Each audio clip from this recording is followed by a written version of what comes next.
Donc, ce matin, je me réveille et comme je vous ai dit tout à l'heure, la première nouvelle que je vois, c'est peut-être la résurrection, pas du Christ, mais du Keystone Pipeline, l'oléoduc Keystone.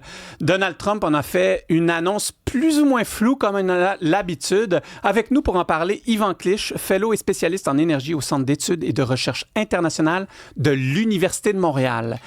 Bonjour Yvan. Bonjour. Bonjour. Donc là, qu'est-ce qui se passe? Parce que là, le projet Keystone, il me semble, depuis que je suis né, on en parle. Ça va de l'avant, ça va pas de l'avant, ça va de l'avant, ça va pas de l'avant. C'est une véritable valse. J'ai besoin d'être éclairé sur ce sujet. Ben, le malheur pour ce grand projet, c'est qu'il a été extrêmement politisé par l'administration américaine.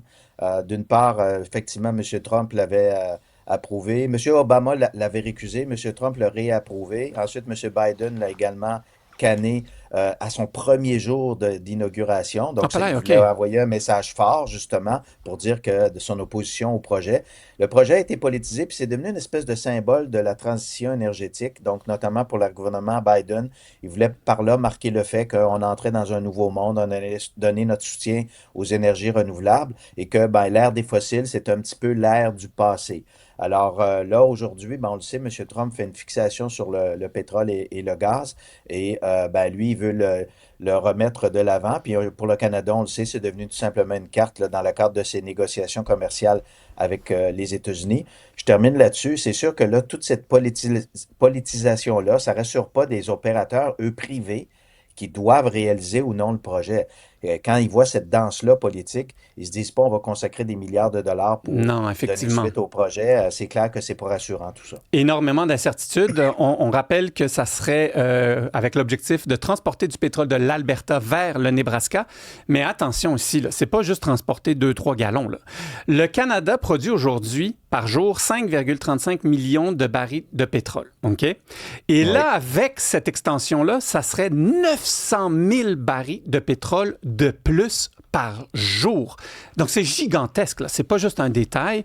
Et pour les curieux, du 5,35 millions qu'on envoie par jour, c'est 4 millions vont directement aux États-Unis. Donc, c'est vraiment énorme pour l'Alberta, si je me trompe pas. Là. Oui, c'est énorme. Là. Il faut se comprendre. L'Alberta, elle, est en faveur du projet. Puis ils avaient même construit leur bout de tuyau donc dans Ouais. le territoire albertain. Puis c'est en arrivant sur le territoire américain que là, ils se sont fait dire d'arrêter tous les travaux de construction. Alors, les Albertains, eux autres, oui, ils en veulent. Mais en même temps, ben, c'est du côté américain là, qu'il y a beaucoup d'incertitudes. Les Albertains disent que eux sont prêts à produire effectivement davantage de pétrole. Cette grande quantité, c'est environ 25% de plus que ce qu'ils envoient déjà aux États-Unis. Mais bon, rapidement, il y a quand même quelques écueils. Un des écueils, c'est qu'on veut réduire notre dépendance avec les États-Unis. Les États-Unis se plaignent du Canada en disant on a un déficit commercial avec vous, mais vous savez quoi? C'est en raison du pétrole.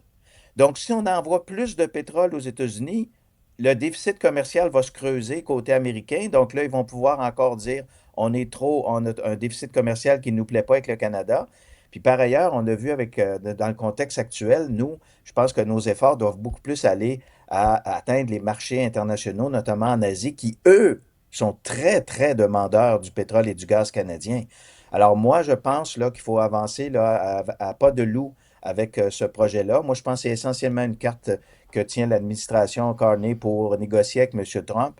Mais honnêtement, on est loin du compte pour véritablement relancer ce projet et le voir enfin, entre guillemets, aboutir. Et qu'est-ce qui serait plus payant sur le long terme pour le Canada? Là? Je mets pour l'instant l'environnement côté, là, mais est-ce que ça serait d'envoyer tout ce pétrole-là qu'on peut produire vers l'Asie, hein, vers l'Ouest, ou de l'envoyer aux États-Unis pour essayer de grappiller quelques petits points dans nos négociations avec l'accord entre le Canada et les États-Unis? Ben, je pense que stratégiquement, puis je dirais aussi théoriquement, c'est beaucoup plus avantageux de l'envoyer sur le marché mondial parce que le marché américain, justement, on est très contraint. Les Américains, les raffineurs qui achètent le pétrole du Midwest américain, ils savent que, bon, le Canada est un peu contraint, n'a pas beaucoup d'autres voies d'exportation. Alors, ça leur donne un pouvoir de marché, un avantage dans leur négociation commerciale avec les producteurs canadiens. Alors que avec Trans Mountain, ben là, on peut exporter 1 million de barils de pétrole par jour. C'était mis en exploitation en 2025, l'agrandissement du projet. Puis vous savez quoi? l'écart de prix entre le pétrole canadien et américain s'est atténué. Donc, ça veut dire que justement, ça nous a donné un meilleur pouvoir de négociation et de marché avec les États-Unis. Donc, moi, je pense que l'intérêt bien senti du Canada, c'est vraiment d'accentuer les voies d'exportation vers le marché mondial plutôt que vers le marché américain. Mais là, je me creuse la tête là, avec votre réponse parce que moi, je savais pas qu'on pouvait produire autant de pétrole supplémentaire déjà que ce qu'on produisait. Donc, on peut produire autant de pétrole.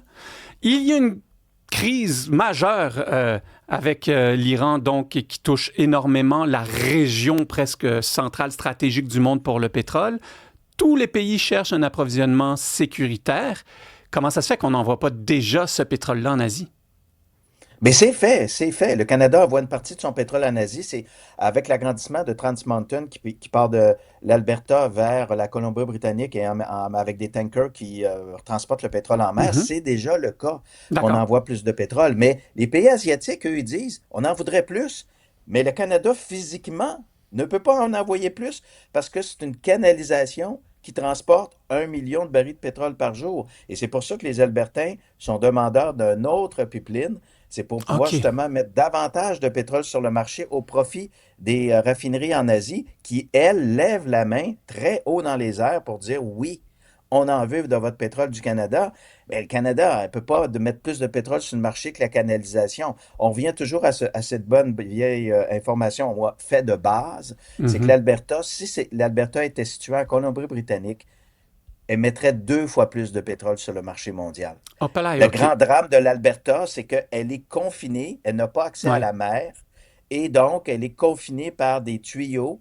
Et ces tuyaux-là, actuellement, c'est 1 million, pas plus. Alors, même s'il y a des gens qui en voudraient deux, l'Alberta dit, ben, je ne peux pas en envoyer plus, j'ai pas de canalisation.